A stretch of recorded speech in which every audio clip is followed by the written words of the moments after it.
परम प्रेममय जुग पुरुषोत्तम श्री श्री ठाकुर परमाराध्या जगज्जननी श्री श्री बड़मा और समस्त इष्ट परिवारंक श्रीचरणे मोर कोटि कोटि प्रणाम एवं आजिर एही वीडियो देखुथिबा समस्तिंको मोर आनंदित जय गुरु। आजिर इष्ट प्रसंग को शेष पर्यंत देखिबाकू चेष्टा करिवे। जदि वीडियोटी भल लगे तेबे चैनल को सब्सक्राइब करबा पई भूलिबेनी।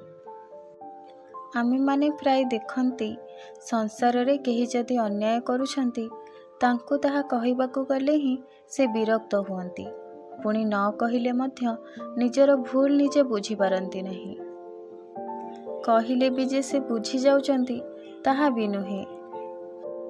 ए सबु हुए केवल निज मध्यरे थिबा अहंकार भाव आउ राग पाई। तेणु आम मानंकु टिके कायदा भावरे बुझाइबाकू हुए।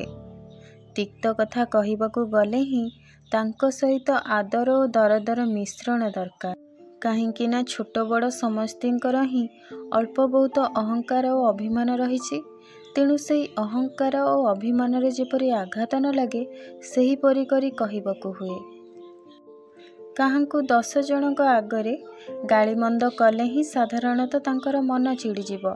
सेथिपई काहाकू कटु किछि कहिबाकू गले ही तांको अलग भावरे डाकी नहीं कहिबा भल। किंतु आउ गोटे दिग उपरे नजर देबा खूब आवश्यक।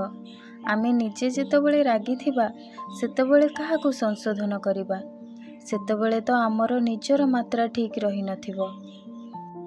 तेणु काहांकू जदि आमे संशोधन करिबाकू चेष्टा करूछंती तेबे प्रथमे आम निजर मुंडटिकू ठंडा रखिबा दरकार। संसार रे चालिबाकू हेले आमको अनेक सह्य धैर्य और अध्यवसाय दरकार। एहारी निमंते नाम ध्यान खूब करिबाकू हुए।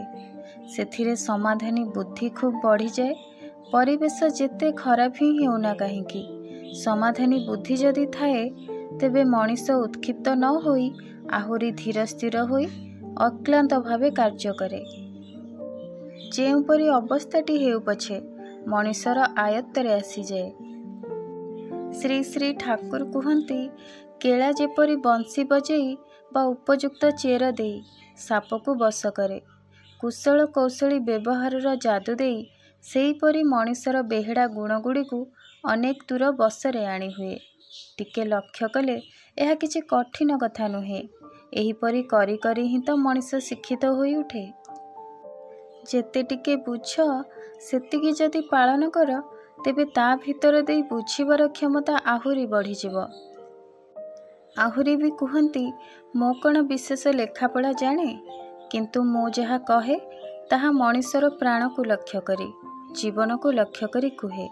जीवन को जो माने भल पाती से माने मो कथा न बुझिबार कथा नुहे। निजर जीवन देई जेते टिके देखिछि जेते टिके बुझिछि और जानिछि ताहा ही कुहे।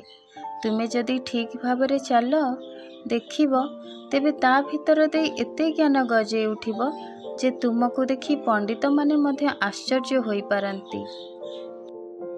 गोटे दिन जड़े माँ गोटे बाल्टी रे पानी आनी सीढ़ी तले रखी श्री श्री ठाकुर को प्रणाम करने को आसीथिले। इतिमध्यरे गोटे गोमाता आसी से बाल्टी रे मुह दे देइछंती। एहा देखि सेही मांकर आउ रागर सीमा नहीं। तेणु से क्षिप्त होई गोमाता को प्रहार करने को उद्यत हेला बेलकू ठाकुर भारी आर्त भावे कहिले, तू तो स्वेच्छारे ताकू टिके पानी पिए पुण्य करिबुनी, तेणु से निजे तते साहाय्य करने को आसीछि। एहा परे सेही माटी कहउचंती कलरू पानी काढ़िबार जो कष्ट सेथिरे आउ पुण्य करिबार प्रवृत्ति कण रहिबो। मु आउ एते कथा भाबी देखिनी ठाकुर। एही परे दृश्य देखि ही मुंड को मोर राग चढ़ीगला। एहा परे ठाकुर तांको अति सरल भावरे बुझाई देथिले जे सेही प्रवृत्ति थाउ बा न थाउ गोटे प्राणी तृष्णा समय रे पानी पिउछि, सेही समय रे ताकू बाधा देबा कण भल? आउ बाधा देई भी तोर लाभ कण?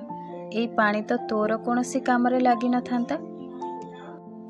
एणिकी रागिबा आगरु प्रथमे भाबी देखिबा अभ्यास करिबो।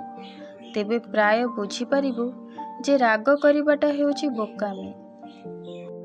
ଯିଏ ଦୋଷ କରୁଛନ୍ତି ବା ଭୁଲ କରୁଛନ୍ତି ସେ କାହିଁକି ଓ କେଉଁ କେଉଁ କାରଣରୁ ଦୋଷ କରୁଛନ୍ତି ସେହି ସମ୍ବନ୍ଧରେ ପ୍ରଥମେ ଧାରଣା କରିବୁ। ତେବେ ଏଇ ଦୋଷ ପାଇଁ ତା ଉପରେ ଆଉ ରାଗ ଆସିବନି, ବରଂ ସହାନୁଭୂତି ଆସିବ। ତୁମେ ନିଜେ ଯଦି ଅନ୍ୟାୟ କର, ସେତେବେଳେ ଅନ୍ୟମାନଙ୍କ ପାଖରୁ କି ପ୍ରକାର ବ୍ୟବହାର ପାଇଲେ ଖୁସି ହେବ, ତାହା ସ୍ମରଣ କରି ଅନ୍ୟମାନଙ୍କ ସାଙ୍ଗରେ ଯଦି ବ୍ୟବହାର କର, ତେବେ ଆଉ କିଛି ଅସୁବିଧା ହେବନି।